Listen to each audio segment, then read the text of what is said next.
வணக்கம்.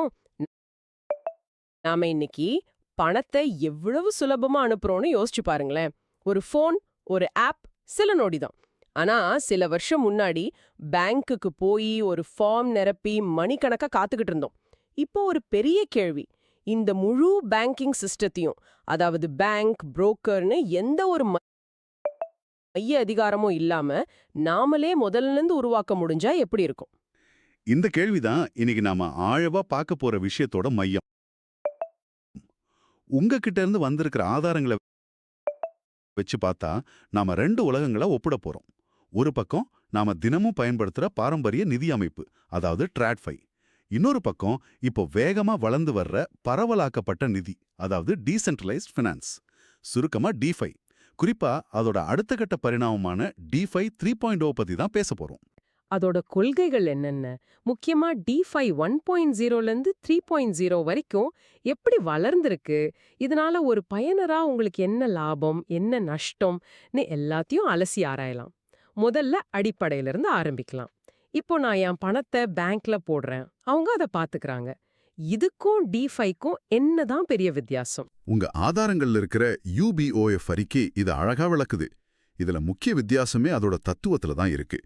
பாரம்பரிய நிதி அமைப்பு, அதாவது பேங்க், ஒரு மூடிய அமைப்புக்குள்ள திறமையா செயற்படணும்னு நினைக்கும்.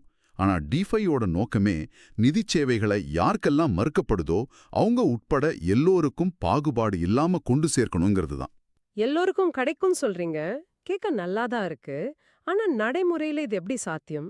4 முக்கியமான விஷயங்கள்ல இந்த வித்தியாசம் தெரிய வரும்.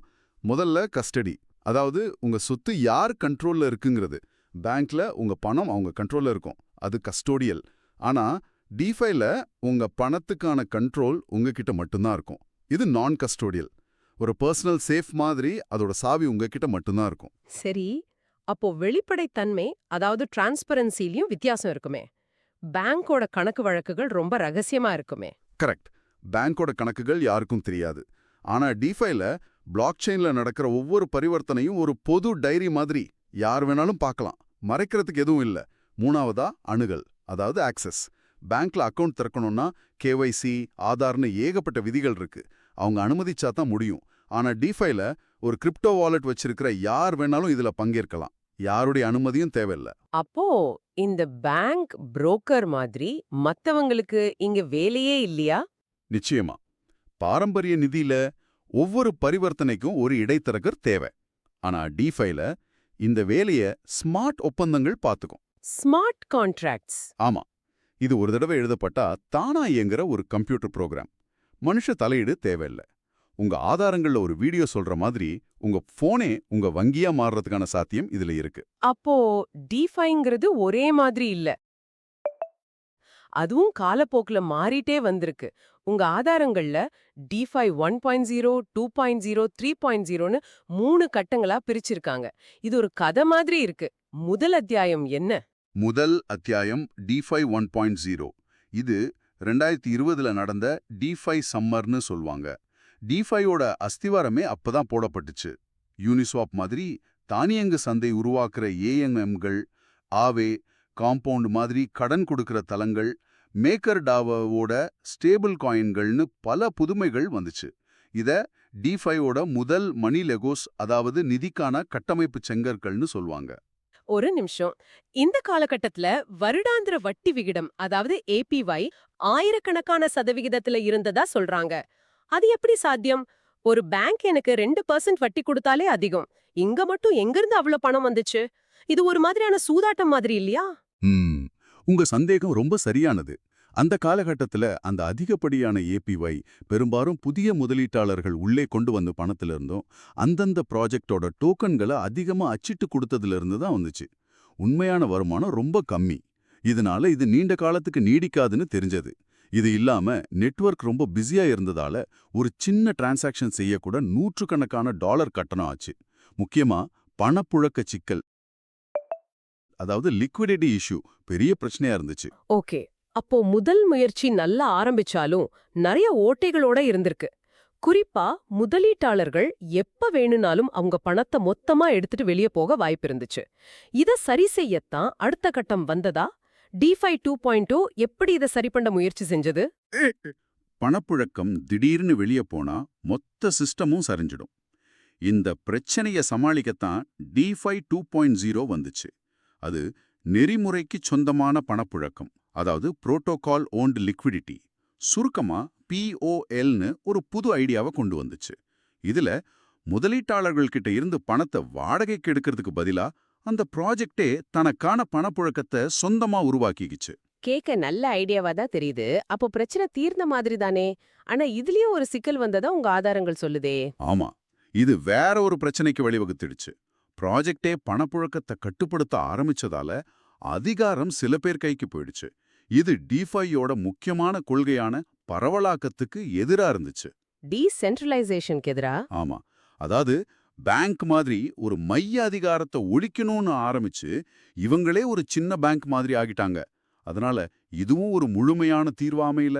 சரி, அப்போ DeFi 1.0ல நிலையற்ற தன்மை, DeFi 2.0ல மையப்படுத்தல்னு ரெண்டுமே தோல்வி. இதுதான் நம்ம இப்போ இருக்கிற DeFi 3.0க்கு கொண்டு வருது. இது எப்படி வித்தியாசமா இருக்கு? முந்தைய தவறுகள்ல இருந்து பாடம் கத்துக்கிட்ட மாதிரி தெரியுதா? நிச்சயமா, DeFi 3.0ங்கிறது வெறும் டோக்கன்களை வச்சு விளையாடுற ஸ்பெகுலேட்டிவ் விளையாட்டுல இருந்து வெளியே வந்து நிஜ உலக பயன்பாடுகளை நோக்கி நகருது. இதுல பல முக்கியமான மாற்றங்கள் இருக்கு. முதல் விஷயம் நிஜ உலக ஒருங்கிணைப்பு, ரியல் வேர்ல்ட் இன்டகிரேஷன். நிஜ உலக ஒருங்கிணைப்பா? அப்படின்னா? இப்போ வரைக்கும் டிஃபைல இருக்கிற சொத்துக்கள் எல்லாமே கிரிப்டோ சொத்துக்கள் தான். ஆனா இப்போ ஒரு வீடு, ஒரு கம்பெனியோட இன்வாய்ஸ், ஏன் ஒரு கலைப்பொருள் மாதிரியான நிஜ உலக சொத்துக்களை கூட டோக்கன்ஸா மாத்தி ரியல் வேர்ல்ட் அசெட்ஸ் RWAன்னு சொல்றாங்களே, அதுவா? அதான் அதை டிஃபைக்குள்ள கொண்டு வராங்க. இதனால கிரிப்டோ உலகம் நிஜ உலக பொருளாதாரத்தோட இணையுது. இது வெறும் இன்டர்நெட் பணமா இல்லாம நிஜமான மதிப்புள்ள ஒரு அமைப்பா மாறுது. வாவ், இது உண்மையிலேயே ஒரு பெரிய மாற்றம். இது DeFi-ய இன்னும் திடமானதா மாத்துது. ஆனா ஒரு விஷயம் சொல்லுங்க, DeFi-னாலே டெக்னாலஜி தெரிஞ்சவங்களுக்கு மட்டும்தானே? ஒரு பாஸ்வேர்டை மறந்தா மொத்த பணமும் போயிடும்னு ஒரு பயம் இருக்குமே. DeFi 3.0 இந்த பயத்தை போக்குதா? அருமையான கேள்வி. அந்த பயம் நியாயமானதுதான். இப்போ உங்க வாலெட்டு ஒரு இரும்பு பெட்டியோட சாவி மாதிரி. சாவியை தொலைச்சா பெட்டியை திறக்கவே முடியாது. இந்த பயத்தை போக்க தான் DeFi 3.0ல அக்கவுண்ட் சுருக்கம்னு ஒன்னு கொண்டு வர்றாங்க. Account abstraction. இதை இப்படி யோசிங்க, உங்க வாலெட்டை ஒரு சாதாரண சாவிக்கு பதிலா ஒரு ஸ்மார்ட் அக்கவுண்டா மாத்துறது. நீங்களே விதிகளை உருவாக்கலாம். உதாரணமா 2 பாஸ்வேர்ட் போட்டாதான் பணம் எடுக்க முடியும், ஓ, இல்லனா ஒரு நாளைக்கு இவ்ளோதான் எடுக்க முடியும்னு செட் பண்ணலாம். அப்போ பாஸ்வேர்டை மறந்தா என்ன பண்றது? அதுக்குத்தான் சமூக மீட்பு, அதாவது சோஷியல் ரெக்கவரின்னு ஒரு அம்சம். நீங்க நம்புற உங்க நண்பர்கள் அல்லது குடும்ப உறுப்பினர்கள் 3 பேரை உங்க அக்கவுண்ட் மீட்பாளர்களா நியமிக்கலாம். நீங்க லாக் ஆயிட்டா அவங்க 3 பேரும் சேர்ந்து உங்க அக்கவுண்ட்டை மீட்டு தர முடியும். ஆஹா, இது கஸ்டமர் கேர் மாதிரி இல்லாம நம்ம சமூக உறவுகளை வச்சே பாதுகாப்பை உருவாக்குது.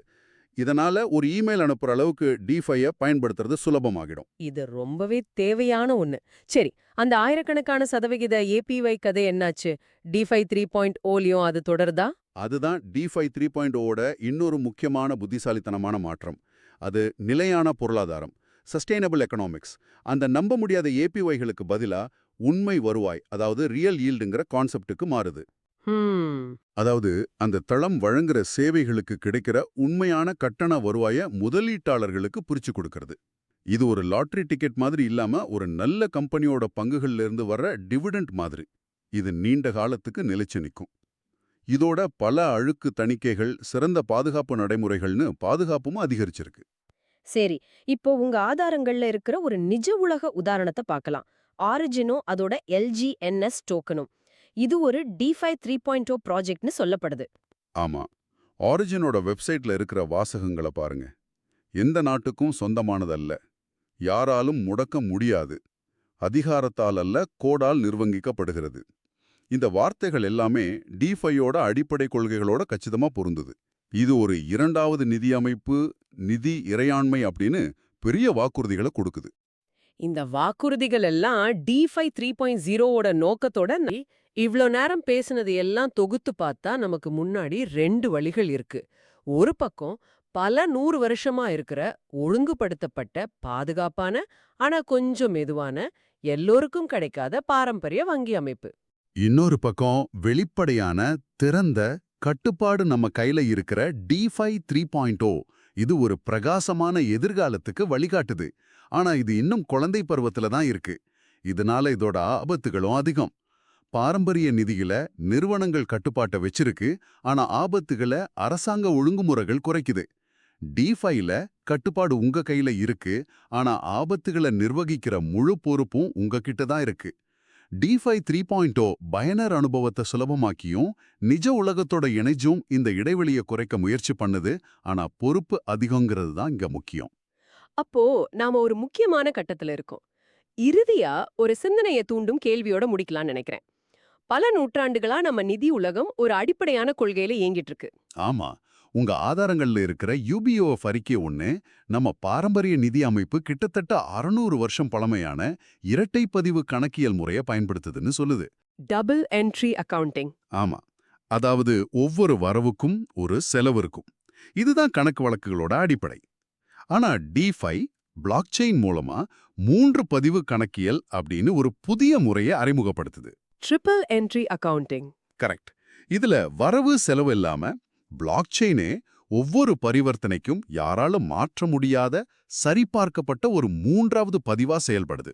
இது ஒரு அசாத்தியமான அடிப்படை மாற்றம். அப்போ நாங்க உங்ககிட்ட விட்டு செல்ற கேள்வி இதுதான். நாம நிதித்துறைக்கு வந்திருக்கிற ஒரு புதிய டெக்னாலஜி மட்டும்தான் பார்த்துக்கிட்டு இருக்கோமா?